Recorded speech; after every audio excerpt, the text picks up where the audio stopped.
Nama pengusaha real estate Donald Trump kembali menjadi sorotan atas komentarnya saat berkampanye yang bernada rasis. Bahkan komentarnya pada Senin pekan lalu membuat sejumlah negara Islam di dunia memboikot produk milik Donald Trump sebagai pernyataan protes. Bakal calon Presiden Amerika Serikat dari Partai Republik, Donald Trump, kembali dikecam setelah pernyataannya yang dinilai banyak pihak sebagai dukungan diskriminasi berbasis agama saat Trump berkampanye hari Senin lalu.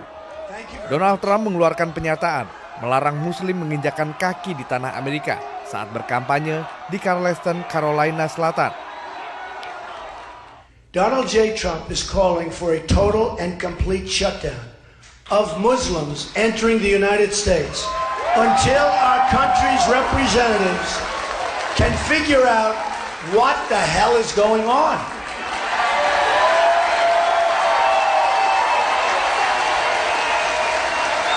We have no choice. Pernyataan anti-Islam yang dilontarkan Trump saat menanggapi aksi penembakan yang terjadi di California pekan lalu mendapat kecaman dari dalam Amerika maupun dari luar negeri. Di mana sebuah petisi online ini pemirsa yang mendesak agar Donald Trump dilarang untuk masuk wilayah Inggris. Nah loh, dibuat dan telah ditandatangani oleh puluhan ribu partisipan. Petisi yang diletakkan di situs resmi petisi pemerintahan dan keparlemenan Inggris itu pertama kali diajukan oleh seorang aktivis bernama Susan Kelly.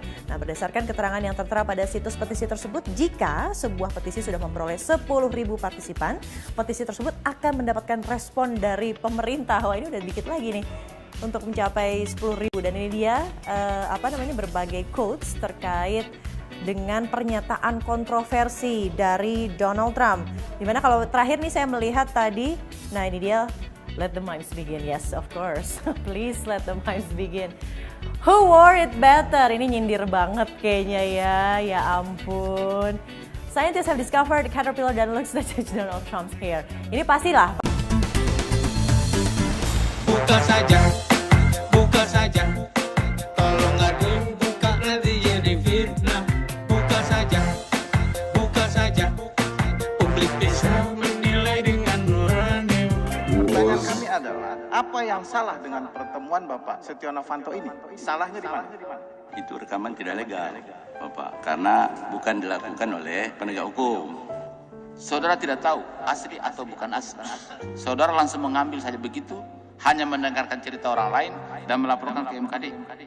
Tidak ada maksud pribadi untuk menyerang siapapun. Apabila Dewan ini ingin jaga.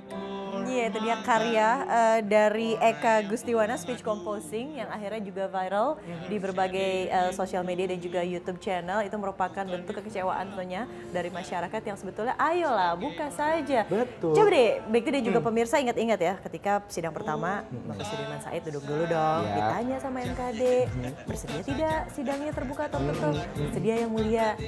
Buka saja. Buka saja. Ma'ruf Samsudin duduk juga ditanya, Anda bersedia tidak terbuka atau tertutup? Bersedia terbuka. Nah yang ketiga kan ojol-ojol gitu kan. Itu dia, kan jadi pertanyaan kan, kenapa kok ditutup-tutupi? Kalau ada sesuatu kenapa harus ditutup-tutupi? Kalau tidak ada sesuatu kenapa harus ditutup-tutupi? Tapi kembali lagi nih, baik Ti, semua orang kan menggather lewat sosial media, menggather juga lewat teman-teman untuk memberikan awareness kepada masyarakat. Hey, ini ada something wrong loh dengan pemerintahan kita. Nah, pesan-pesan apa lagi sih sebetulnya yang ingin disampaikan supaya demi mencapai esensi dari pemerintahan Jokowi JK, yakni revolusi mental. Betul. Jadi kita sih karena kemarin itu kita udah sempat senang ya bahwa Pak Presiden itu sempat marah ya, tapi kurang tegas. Karena di sini kita udah nggak bisa bergantung sama siapa-siapa lagi. Kita udah bergantungnya sama Presiden. Jadi kita ada di belakangnya Pak Presiden, di mana Pak Presiden itu juga adalah yang milih itu kan rakyat. Ini suara rakyat. Jadi suara rakyat terbanyak. Kalau Pak Presiden lebih galak lagi, selesai deh tuh.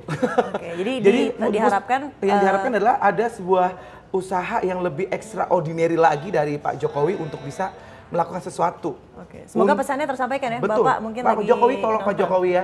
Saya sebagai pemilih Perwakilan Anda juga, rakyat perwakilan gitu rakyat ya. yang memilih Anda. Dan semoga gitu ya. kasusnya ini selesai dan tidak ada lagi terulang Ya, berikut-berikutnya dong. amin, betul demi sekali. pemerintahan Jadi, yang ini bersih. demi mewujudkan revolusi mental dan nawacita kita. Oke, terima kasih Indra Sama-sama. Bekti sudah hadir di studio Trending Topic Metro TV. Selamat kembali bertugas. Terima kasih Dan banyak. pemirsa, Trending Topic masih akan kembali selepas jeda pariwara berikut ini. Untuk itu tetaplah bersama kami.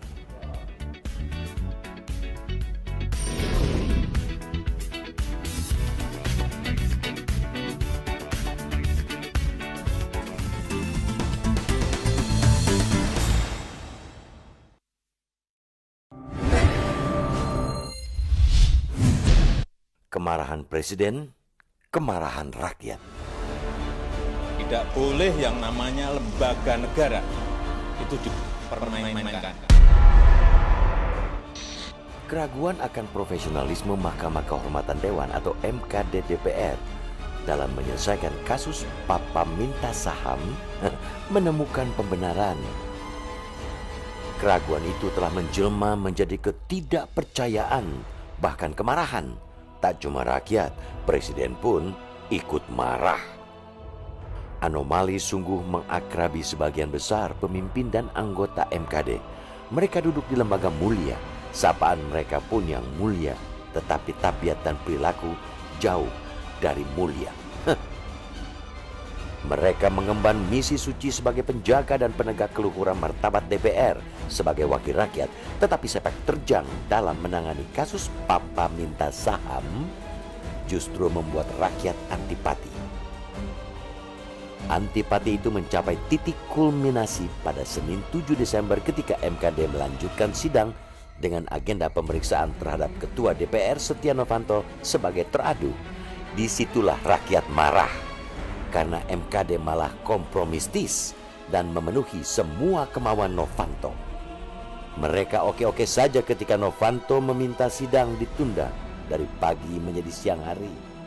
Mereka oke-oke saja ketika Novanto menghendaki sidang dilakukan tertutup.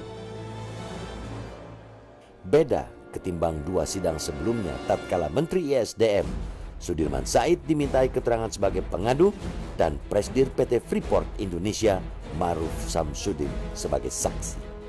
Lebih dari itu, sidang terhadap Novanto tak lebih dari ajang bagi yang bersangkutan menyampaikan eksepsi. Bukannya mencecar habis-habisan untuk menggali klarifikasi terkait dengan rekaman Papa minta saham, MKD malah memberikan panggung seluas-luasnya bagi Novanto untuk membela diri. Kisah memilukan dan memalukan itulah yang juga ikut memantik kemarahan Presiden Joko Widodo. Kemarahan yang terpendam setelah ia membaca transkrip rekaman yang isinya mencatut namanya dan Wapres Yusuf Kala terkait dengan pembagian saham PT Freeport itu pun meletup. Jokowi, jelas Kepala Staf Kepresidenan Teten Mas Duki, sebenarnya ingin menunggu dan menghormati proses yang berjalan di MKD. Tetapi ketika sidang yang menghadirkan Setia Novanto justru digelar secara tertutup, beliau marah, ucap Teten. Seorang presiden wajib mengelola emosi sebaik mungkin. Ia tak boleh gampang marah, tapi harus marah ketika ada yang mempermainkan negara atau lembaga negara. Artinya, meski Jokowi tak peduli ketika diolok-olok, disebut presiden gila, presiden saraf, presiden kopeh, kali ini ia pantas marah lantaran Setia Novanto dan pengusaha minyak Riza Khalid telah mengusik wibawa kepresidenan. Dipandang dari segala sisi, bermufakat mencatut nama presiden dan wapres demi memperoleh saham perusahaan ialah tindakan yang tak patut, tak pantas, tak beretika. Lebih tidak patut lagi ketika MKD yang mengadili dugaan pelanggaran etik itu juga tak beretika. Etika mana yang jadi anutan ketika mereka malah memperlakukan pengadu dan saksi seperti pesakitan saat sidang? Etika mana yang menjadi landasan ketika mereka justru membela habis-habisan teradu? Kemarahan Presiden Jokowi ialah kemarahan rakyat. Ia menjadi penegas bahwa MKD kian menjauh dari harapan rakyat agar Novanto ditindak tegas. Kemarahan itu sekaligus mengonfirmasi bahwa langkah Sudirman Said melaporkan perkara tersebut ke MKD atas restu Presiden Bukan seperti yang diucapkan Menko Polhukam Luhut Panjaitan bahwa Sudirman Said melangkah sendirian. Harus kita katakan, MKD kini telah menjadi musuh bersama. Ia tak lagi dipercaya rakyat, tinggal tangan hukum yang layak dijadikan tumpuan asa keadilan. Karena itu, tak cukup hanya marah. Presiden harus memastikan Kejaksaan Agung dan Polri bergerak cepat menangani kasus itu di jalur pidana.